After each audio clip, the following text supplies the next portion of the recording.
Hello po, welcome sa ating Empowering OFW, isang program na dedicated sa lahat ng OFW. Yes, lahat ng guests natin ay nandito as of now sa Hong Kong kasi as of now yung health center natin dito ay sa Hong Kong. Pero kalat rin po yung health center natin. Meron tayo sa Middle East, meron tayo sa Amerika, meron tayo dito sa Asia, meron tayo sa Europe, saan mang kontinente, meron tayong health center. Actually, kung kailangan nyo po ng information, kung meron tayong branch, kung nasaan kayo nanonood sa amin, mag-message lang po kayo sa amin. And then, try namin na tulungan kayo na i-check kung nasaan po kayo, kung saan yung pinakamalapit na health center dyan sa inyo. And today, meron tayong special guest para sa inyong lahat. Ano pong pangalan ninyo? Maricel Costales, Pastor. Ma'am Maricel, gano'n na rin po kayo katagal na nag-work abroad? 4 years, Pastor. 4 years. Dito lang rin sa Hong Kong. Hindi po, Pastor. Sa Middle East po. Ilang years ka sa Middle East? 3 years and 4 months, So Pastor. bago ka lang dito sa Hong Kong? Opo. Wow, okay. So, taga saan po kayo sa Philippines? Isabela, Pastor. Sa Isabela. And anong pinaka-reason po ninyo kung bakit nakapag-decide kayo na mag-work abroad? Kahirapan po, Pastor. Mhm. Kasi yung family ko po is kahit isang tuka lang. When you talk about family, ano yun, anak, may anak ka na or Sa family. sa family, yung Opo. parents mo? Okay, Parents so sa parents mo parang isang kahig, isang Isang tuka. tuka. Bakit? Paano nangyari? Kasi po yung lahat ng family member ko is may bisyo, alcohol, ganyan po, Pastor. So, parang kami lang po yung nanay ko yung talagang Mhm. kumakayod para sa pamilya namin. So, naisip ko na sobrang hirap po kasi lahat sa bisyo, ganyan. Mhm. So, yun ang nakikita kong solusyon, yung pag-abroad. So, hindi ka ba natakot or parang nag-alinlangan na mag-work abroad? Kasi, yes, malaki kinikita pero I believe sa Philippines, nababalitaan rin natin na maraming hindi nangyayari sa mga nag-work abroad. Di ka ba nag-alinlangan or natakot man lang? Sa una po, natakot ako kasi first time kong malayo sa family ko at sa nanay ko talagang malapit po ako sa kanya. So, pero naisip ko na para din po sa kinabukasan namin, para sa family ko po.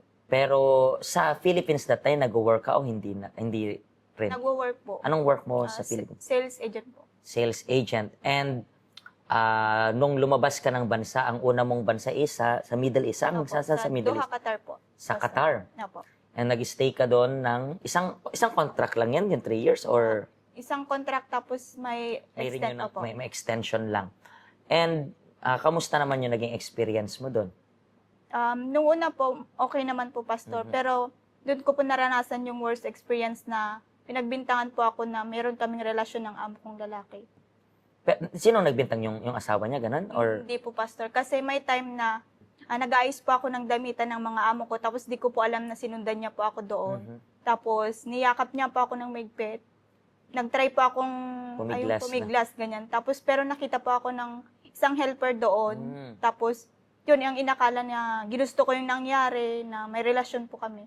Tapos ang ginawa ng isang helper, nagsubong po sa anak ng lalaki, amo kong lalaki. So, ang ginawa po ng anak ng amo kong lalaki is nagalit po siya sa akin, tinuro-turo niya. Tapos pinagbantaan na tumawag ng pulis. Pero bumaba po yung amo kong lalaki, tapos sinampal, tapos pinalayas yung anak. So lahat po ng tao dun sa bahay ng amo kong lalaki is nagalit po sa akin kasi first time po na may ganong nangyari. parang ang nangyari. Pero wala ba siyang asawa? Parang ganun? Meron po. Meron. Tapos, yung pinalayas yung anak, ano naging reaksyon ng babae? Yung asawa niya po kasi is Filipina po. Mm. So, wala po siyang doon kasi ang pinaprotektahan niya po yung family niya po. So, Okay. So, pero after nung pangyayari na yon, paano yung naka-apekto sa pagtatrabaho? May inggitan, may ganun, may yes po, siraan? jealous, opo. Mhm. So, napakahirap po sa akin yun kasi nagdulot sa akin ng depression, anxiety kasi lahat ng ka-work ko po is yung tingin nila sa akin is yung Madumi. madumi, ganun. malandi. Ako yung kasi first time po nangyari sa bahay nilang ganun. So, yung nangyari yan ay kasagsagan ng ilang years ka pa lang sa kanila? 1 year po. Yan, 1 year, Pastor. 1 year pa lang. So, pero still nagtagal ka pa rin ng more than 2 years doon kahit na meron ng ganitong gulo na nangyayari. Opo, Pastor. Pero bakit hindi ka na nagtuloy-tuloy pa doon? Kasi po, Pastor, di ko na talaga kaya yung mga nangyayari, lalo na sa mga katrabaho ko na araw-araw nakikita mo yung mukha nila na dito na naman yung babaeng to, ganyan. So, ang naisip ko is parang gusto ko din naman magpatuloy para sa family, pero yung mental health ko po talaga is hindi na Talagang po kaya. nadidrain ka na Opo. doon. Parang, minsan, yung isa sa part na mahirap when we talk about itong, sabi mo nga, mental health mo hindi na okay.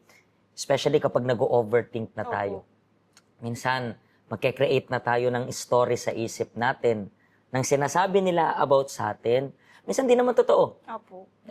Kaya nag-decide ka na rin na bumalik ka that time sa Pilipinas or dito na agad? Sa Pinas muna. Pilipinas po muna. Nakapag-stay ka pa sa Pinas ng mga ilang buwan? 5 months po. During months. ng ano lang po, ng So, processing. Yun lang po Yan yung lang. Pero pag-stay ko. hindi ka parang na-trauma sa nangyari sa'yo doon? Parang, kasi di ba usually kapag first time mong naka-experience ng hindi maganda, Opo. first time, di ba? Iba kasi yung, parang first time na naka-experience ka ng hindi maganda, pero matagal ka nang nag-work abroad. I mean, marami ka nang naging amo. Pero sa case mo, yan yung very first amo, very first country, and then very first na hindi magandang na experience. So, I believe yung trauma, hindi ka parang linamo ng trauma, di ba? Opo. Mhm. Actually, meron pong takot, Mhm. saka yung trauma nga po. Pero naisip ko na baka dito sa lugar na to is meron ng ano. Kasi pinag-pray ko din po ito. Pero paano ka nagkaroon ng idea na Hong Kong? Mataas po ang sahod, Pastor. Talagang yun yung reason. So, Opo. gaano ka nakatagal dito sa Hong Kong? 8 months po, Pastor. 8 months. So, within 8 months, gaano ka nakatagal dito sa sa health 8 months center? din po. 8 months. So, bago ka pa lang dito, unang day off, pang ilang day off bago ka napunta Unang dito? day off po. Pinakaunang day off. Opo. Paano nangyaring... Bago po kasi ako nag-apply ng Hong Kong, may pinsan po ako, pinantak ko kung saang lugar mamamasyal. Actually, mamamasyal po. Tapos sabi niya, tinanong niya kung anong day off ko, sabi ko po Sunday. Pero sabi niya, sorry, kasi Saturday yung day off ko. Pero ipapasa kita sa pinsan natin. Mhm. So, minessage ko po yung pinsan namin dito. Tapos, yun po, sabi niya, sige, try mo to, punta tayo sa Mag-hiking, ganitong lugar." hiking tayo kasi 8th floor dito. So, papasyal tayo and then dito ka napunta. Opo. So, syempre, 'di ba? Syempre may expectation ka na may mga time kasi na syempre expected mo mamamasyal kayo. And then minsan dadaling ka naman sa church, minsan yung mga taong ganun parang bad trip na unang-una sa lahat, bad trip na bakit? Kasi imagine niyo yung expectation, iba yung pupunta tapos dadaling ka sa ganitong lugar. So minsan hindi na nila naiintindihan yung buong meetings. Umabot ba yun ng ganun sa'yo? Or even though parang mamamasyal pero dito ka dinala, yung thinking mo is, bukas yung isip mo, okay, let me just listen sa kung anong sinasabi. Anong group ka doon sa parang nainis kasi dito ka din nila, imbis na mamamasyal, o kahit dinala ka dito, open-minded ka pa rin na matutunan yung salita ng Diyos. Naging open-minded pa ako kasi yun po yung tumatak sa isip ko na sa lahat ng pinagdadaanan ko is yung Diyos lang yung tanging makakatulong sa akin. So, nagpatuloy pa ako hanggang maghapon dito. Yun po. Sa maghapon ka pa dito. Opo. So, within 8 months, alam ko po na sabihin natin na gamitin ko yung word na napakaswerte mo. Bakit? Kasi, I believe, based sa naririnig mong mga testimony natin dito, di ba? Like, nabaon sa utang, di ba? Like, sugal, maraming mga ampangit na nakaraan. I believe, while watching sa mga testimony nila, hindi mo na kailangan pagdaanan yung napagdaanan nila. Naging exempted ka doon. Bakit? Kasi, imagine niyo, sabi ko nga, hindi ako naniniwala sa swerte, pero I gonna use it once again. Napakaswerte mo. Bakit? Sa first day of mo, nandito ka ngayon. So, na-avoid mo na, alam mo yun, bago mo makilala yung Diyos, na-avoid mo yung, nandun ka sa kailaliman ng hukay. Kung ako yan, napaka-thankful ko sa Panginoon. Kasi, marami kang naiwasang problema. Alam ko, doon sa Qatar, di na natin may iwasan yan. Kasi, nangyari na. Pero I believe, napaka-bless mo na nakilala mo yung Diyos sa very first na day off mo. And, ano yung parang natutunan mo dito sa health center na masasabi mo na applicable para sa'yo?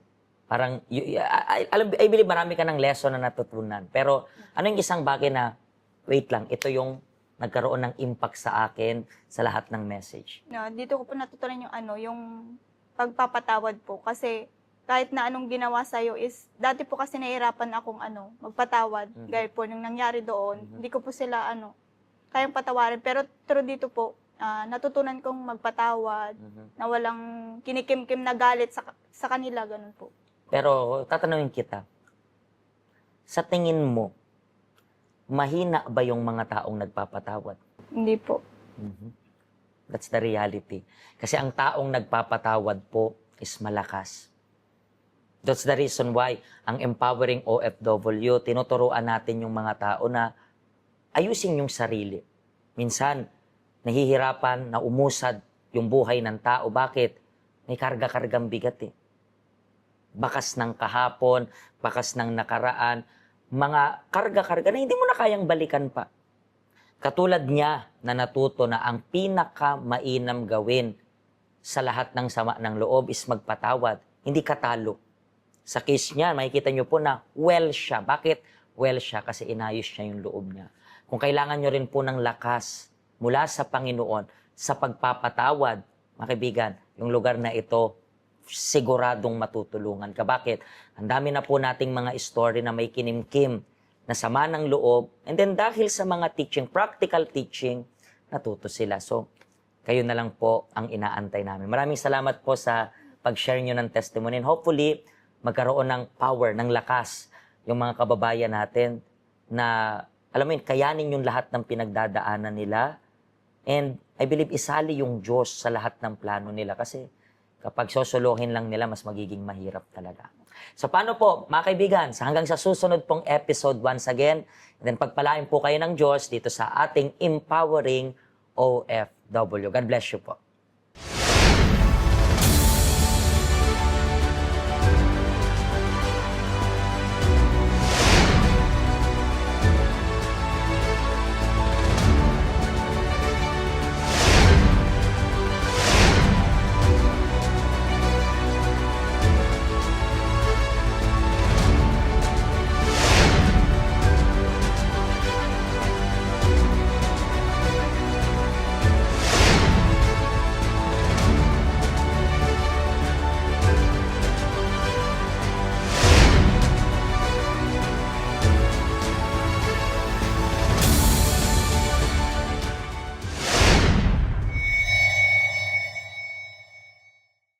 Hello, ako po si Pastor Joshua dito po sa UCKJ Health Center dito po sa Hong Kong. At yung mga napanood nyo pong testimony ay mga testimony ng mga OFW dito sa Hong Kong. Pero I believe makaka-relate rin naman kahit nasaan po kayong bansa. Basta OFW. Ang health center po natin ay walang pinipiling religion. Base na rin po sa name, Health Center. Kung kailangan nyo po ng karagdagang information, nandito lang po sa baba lahat ng information na kailangan ninyo, kontakin nyo lang po kami at magiging masaya po kami na matulungan ka, ma-assist ka, nasaan man po kayong bansa. Pagpalain po kayo ng Diyos.